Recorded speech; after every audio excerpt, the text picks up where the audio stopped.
Hello everyone and welcome back to the channel. In today's video, we are going to be doing a good old-fashioned maceration update video. This is where I give you my 2, 3, and 4 cents on a fragrance. And if I feel like it has changed for the better, for the worse, if it's kind of just stayed right where it is. Some of these fragrances are brand spanking new, meaning I've only had them in the collection for just a little while, but you know, they really didn't make an impression. And so I just want to check and see if they've changed at all. So if you are interested in a good old-fashioned maceration update video, please continue to watch. If you are new here, beautiful, welcome to the channel. I do hope you consider subscribing. We have lots of fun here and we smell good too. And if you are returning, hey friend, make sure you are subscribed to the channel. That does help for us to grow. Also make sure to like this video. It tells YouTube that you're enjoying the content on my channel.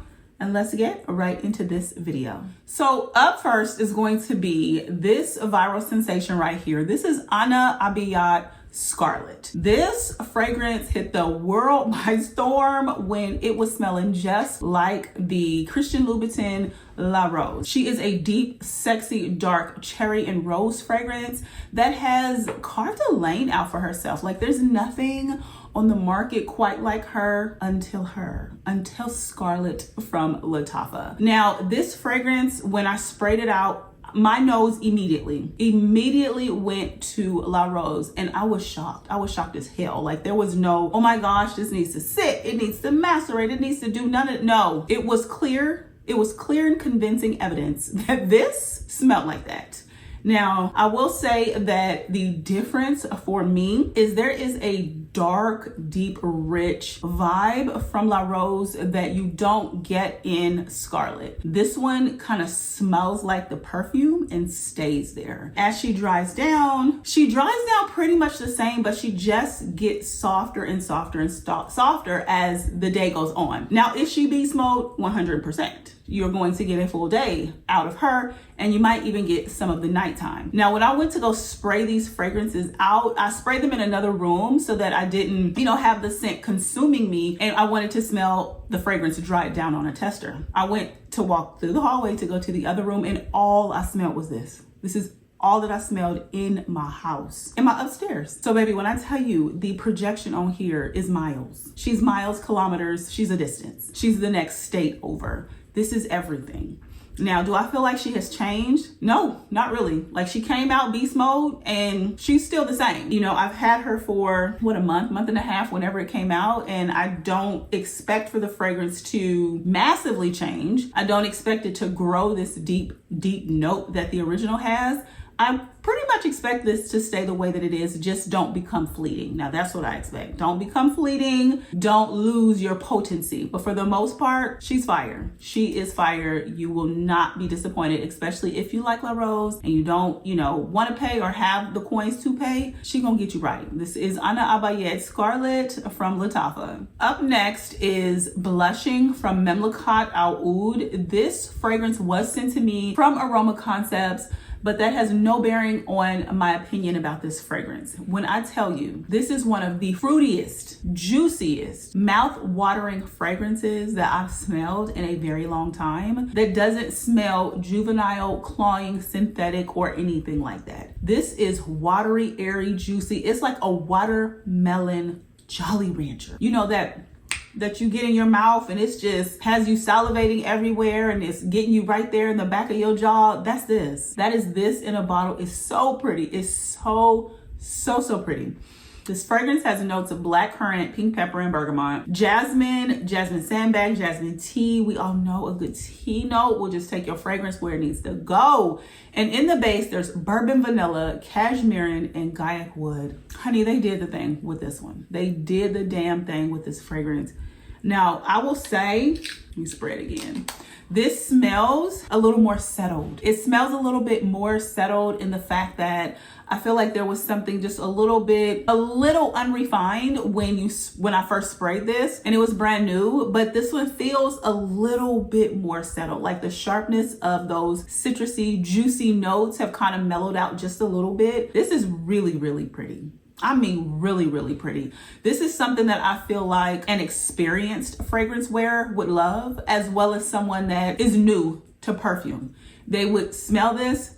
If they like florals or if they like fruity type of fragrances, I'll say that. If they like fruity type of fragrances, this is going to be an easy reach. Easy reach. Now, when I reviewed this, I called this like an it girl fragrance, and I still stand by that. It's really, really pretty chic, just effortless, a little juicy. If you don't like it too juicy, I don't know, but this one cute. Just spray it lightly, spray it in the air, walk into it, and thank me later. So again, maceration update on this one. I will say that the sharper edges of the citruses and the juiciness from the fruit have kind of calmed down, and it's still beautiful, big, floral, juicy. Nothing has changed about that. This is Blushing from Mamlakat Al Oud. Also, I will try and link any of these down below if you're interested in picking up any of these fragrances. And I'll link whatever I can for you guys down below. All right, you guys. So part of the reason why you're here is maybe to get my 2, 3, and 4 cents on this one right here.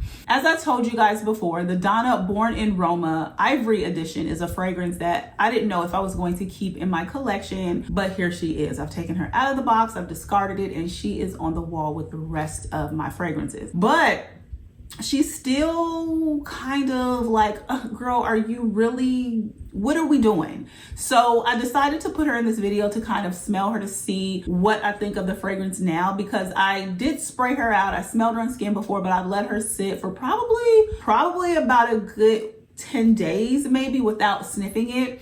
I sprayed it on this tester, and to me, it gives me a softer, more powdery, somewhat musky Donna Born in Roma. Like the marshmallow note to me is not necessarily coming out. Like, okay, so you know how like you get those really big, super big marshmallows and it has like this powdery dusting on it? That's what this is giving me. It's giving me that powdery, dusty type of marshmallow, not the ooey, gooey, vanillic, soft, ooh, this is a piece of candy type of marshmallow. It's more of a dusty, powdery vibe that I'm getting with the Donna Born in Roma DNA. Now, I will say the DNA in this fragrance has been dialed back to my nose, because the original Donna Born in Roma, as I've said several times, is not my cup of tea. I have so many of the flankers, okay? So many of the flankers. This is nice. She's nice. She's not a love for me. But what I will say is I feel like I can smell the fragrance more, and I don't know if it's just because it's dried down on this tester. I'll try and wear her a little bit more on skin. But I think she has a place. She definitely has a place. This fragrance is going to be for the person that absolutely loves like a musky, powdery, soft, vanillic type of scent. Something that is not too loud. It doesn't project like a, arm's room length away. It kind of stays in pretty close, and she's somewhat soft, and I will say a little bit meek. I will definitely say a little bit meek. There's nothing beast mode about this fragrance, and maybe to somebody's nose it is, but to me and mine, she's not. And I'm just spraying it again to see if I can get that burst of green mandarin. Yeah, I do get something green. Oh wow, I actually smell it a little bit more. Okay. Yeah, I smell the green mandarin more. Okay, so I'm liking the opening a little bit more. This is an unexpected surprise. I like the opening a little bit more. I don't know how long she'll stick around. I don't know how long she sticks around, but for the dry down, she is very soft, somewhat musky, powdery, a little sweet, and definitely I will classify it as like a meek type of scent. So she has taken one step for mankind in my level of likeness, okay? In my like meter, she's taken one small step for mankind. But for now, I'm still warming up to this fragrance. You guys, please let me know what you think about her. I definitely didn't want to miss out, because I mean, come on, look at the bottle. Like, come on. Let me know what you think about this fragrance. Do you have her, love her? Is she a love for you? Or if she was something you took back to the stove? This is a Valentino Donna Born in Roma Ivory. So last but certainly not least, this is Nebras Elixir. When I seen this came out, or when I seen that it was going to be released, I was like, oh my gosh, I got to get my hands on this, because I was in love with the original and still am. It's a, more of my scent profile. When I got this and sprayed it, I was like, ooh, what is this? Totally knocked off my heels. I was not expecting this at all. This fragrance gave me like plastic, Play-Doh, those type of vibes. And I know that that's a note that people, you know, kind of like and gravitate to. And I can deal with some of it in my fragrances. I just can't have it be the main player. I cannot have it be center stage, front and center, look at me, here I am. Like, that's just never going to be the fragrance that I necessarily, well, let me not say never. Let me just say for now, that's not a scent profile that I just am like, ooh, give me that. I want all of those. No. Now, what I will say about this fragrance is that it's gotten a little bit stronger.